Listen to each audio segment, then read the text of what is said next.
Assalamualaikum warahmatullahi wabarakatuh. Om Swastiastu, Namo Buddhaya, salam kebajikan sahabat-sahabat dimanapun juga berada. Petualangan Roy Suryo di Sydney atau di Australia berharap akan mampu menemukan fakta-fakta soal Gibran Rakabuming Raka. Tapi apa yang terjadi dari rentetan-rentetan diskusi yang di-up oleh salah satu channel yang memang selama ini sangat giat menjadi corong bagi tersebarnya hoaks dan kebohongan yang dibangun oleh Panci CS. Ada satu hal yang menarik di mana ketika Panci ini ketemu dengan Profesor Dr. Sri Firdaus, di mana Panci berupaya menggiring agar Pak Prof itu mengikuti arah daripada pemikiran dan anggapan yang sudah lebih awal terbangun dari kepala Roy Panci terkait dengan ijazah Gibran Rakabuming Raka atau proses pendidikan yang ditempuh oleh Gibran di Sydney, sahabat.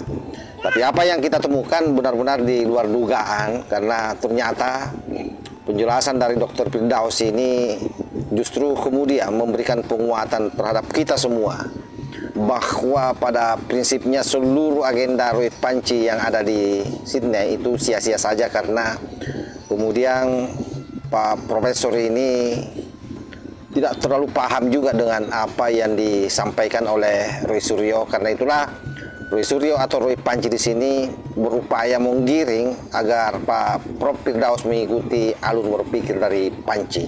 Untuk lebih jelasnya, ini coba kita simak dulu videonya. Setahunnya mungkin 8 bulan. Oh, iya.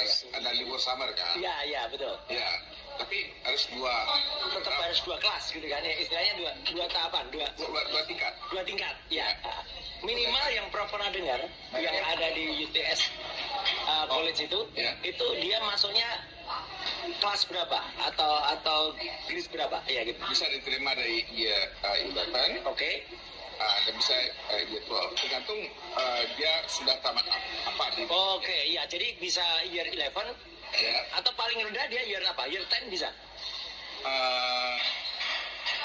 Kurang jelas begitu. Oke, ya. Tapi artinya minimal year 11 Ya. atau year start. 12 ya. Ya, year ya istilahnya, bukan grade ya. Bukan grade. Bukan grade ya. Ya. Jadi kalau ada orang mengistilahkan grade itu berarti ada kesalahan juga itu. Kalau grade. Cara berpikir Indonesia.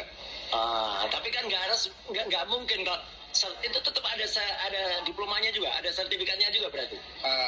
Iya. Pasti ada kan? Iya, ada. Ya. Jadi mereka ini ada yang kalau mau diploma aja, kalau mau kerja, ya. dapat diploma bisa kerja. Oke, ya. Atau mau ke UPS. ya. Nah, mereka kan ada program pilihan Betul. jurusan tuh. Kemana? Itu Ada penggunaannya apa? Iya. Ada ekonomi, ada engineering. Oh, gitu ya. Psikologi, Ya. communication, Iya. dan lain-lain gitu. Iya. Jadi itu sudah langsung diarahkan gitu loh. Ke sana ya. Iya. Jadi kalau tanya tentang Pancasila, ilmu bahasa Indonesia, agama yang nggak ada. Nggak ada. Jadi itu benar-benar spesifik kepada apakah itu ekonomi, apakah itu. Ya. Oke. Nah, sekarang Prof. Sekarang gini, kalau misalnya lazim nggak orang ambil misalnya matrikulasi atau PTV atau diploma tadi bukan diploma foundation di ITS, terus kemudian dia ngambil perguruan tingginya di negara lain gitu. Nggak bisa, ini kan khusus di tailor istilahnya, dirancang Tailor made untuk itu. untuk UTS. Oke. Kalau alasannya kan sama-sama kurikulum Cambridge, sama-sama negara persemakmuran gitu, antara Commonwealth gitu, antara Australia dan Singapura gitu, mungkin nggak kayak gitu? Nggak bisa. Iya ya. Kemarin saya search. Iya, baik. Saya tanya khusus. Ya. Apakah tamatan Itu apa foundation? year 11 Oke. di Singapura bisa langsung masuk gitu. Iya. Jawabannya aneh. Nggak bisa katanya. Baik. Iya. Tapi rupanya ada juga program yang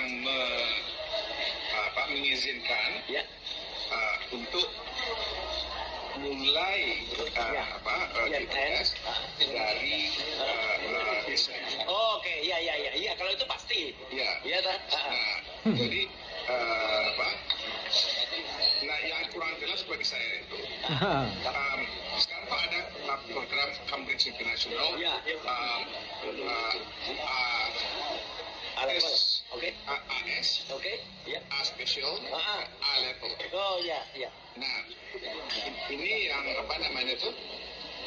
Mungkin juga ya. Ya, yang bisa untuk meneruskan Ya. dari high school. Oke. Belum selesai high school. Belum selesai school ya dia masuk. Saya kira sudah jelas sahabat ya, kita sudah dengarkan bersama apa yang terjadi di dalam proses wawancara tersebut. Berkali-kali Pak Prof. Zilfirdaus menyampaikan bahwa dia sendiri tidak paham dengan apa yang menjadi pembicaraan terkait dengan ijazah Gibran.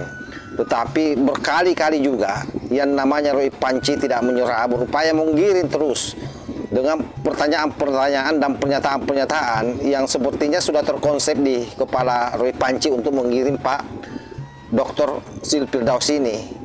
Nah, celakanya karena beliau ini paham betul bahwa sepertinya dia sementara dalam proses penggiringan opini yang dibangun oleh Panci, dan beliau tidak terpancing, malah mengatakan apa adanya, bahwa dia sendiri tidak terlalu paham sebenarnya dengan sistem pendidikan yang dipertanyakan oleh Roy Panci.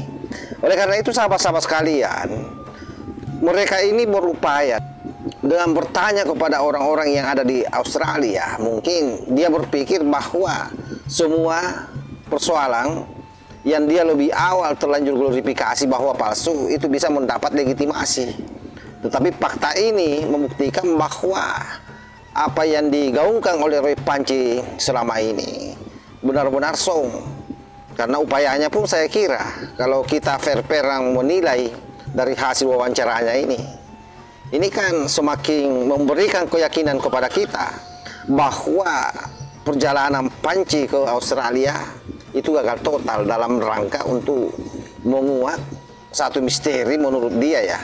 Karena buat dia ijazah Gibran ini misteri, tapi kalau kita kan jelas bahwa apa yang sudah menjadi ketetapan dari Kementerian Pendidikan, kemudian ketetapan dari KPU, itulah yang harus kita percayai sebagai satu bentuk kebenaran sahabat. Nah, saya yakin dan percaya bahwa video ini pasti akan dijadikan sebagai alat untuk memprovokasi masyarakat di Indonesia melalui kanal-kanal YouTube yang memang mereka kendalikan. Ya, salah satunya yang meng-up video ini. Seolah-olah ini membuktikan bahwa memang ijazah Gibran bermasalah, padahal faktanya tidak demikian. 2 kali setidaknya ya Pak Prof. Zilfirdaus mengatakan bahwa saya juga kurang paham dengan itu, tapi terus digiring oleh Roy Suryo. Betapa piciknya Roy Suryo, betapa dia berupaya bagaimana mau menjatuhkan yang namanya Gibran Raka Buming Raka. Itulah yang saya maksudkan dari dulu, bahwa ini memang tidak kecil bayarannya ini sahabat. Hanya saja kan kalau kita bicara seperti itu, saya punya keyakinan juga tidak akan ada yang mengaku bahwa mereka dibayar. Karena bahasa-bahasa seperti ini ya seperti orang yang lagi kontut, baunya kemana-mana, tapi tidak ada yang mengaku bahwa saya yang kontut. Itulah yang terjadi pada proses di belakang layar, di mana ia menyetel seluruh proses perjalanan dan agenda-agenda mereka sampai hari ini bertahan dari satu isu ke isu yang lain. Saya kira kalau semuanya alamiah, saya yakin tidak akan terjadi seperti ini. Tapi dasar karena didasari oleh kebencian, lalu kemudian ada orang-orang memang yang mau membalas dendam, mungkin orang yang sakit hati, yang usahanya terganggu. Pecatan-pecatan dulu yang pada saat Pak Jokowi menjadi presiden mereka dipecat. Apakah itu dipecat dari komisaris? Apakah dia diberhentikan dari jabatan-jabatan modern di negeri ini? Wallahu alam lah. Tapi faktanya bahwa isu ini bertahan sampai hari ini, tidak akan mungkin bisa terjadi, bahkan sampai melakukan anjan sana anjan sini ke beberapa negara. Termasuk dulu kan kita sudah melihat bagaimana sebelumnya Egy Sujana yang ke London, dan ini Roy Panci yang ke Australia sahabat ya. Oleh karena itu sahabat-sahabat sekalian, memang harus pikiran kita ini dijernihkan, hati kita dimurnikan untuk melihat persoalan ini. Jangan sampai kemudian terglorifikasi hanya dengan video yang ditampilkan oleh YouTuber-YouTuber yang selama ini memang mengawal apa yang menjadi opini daripada para kucuk pemburu ijazah ini.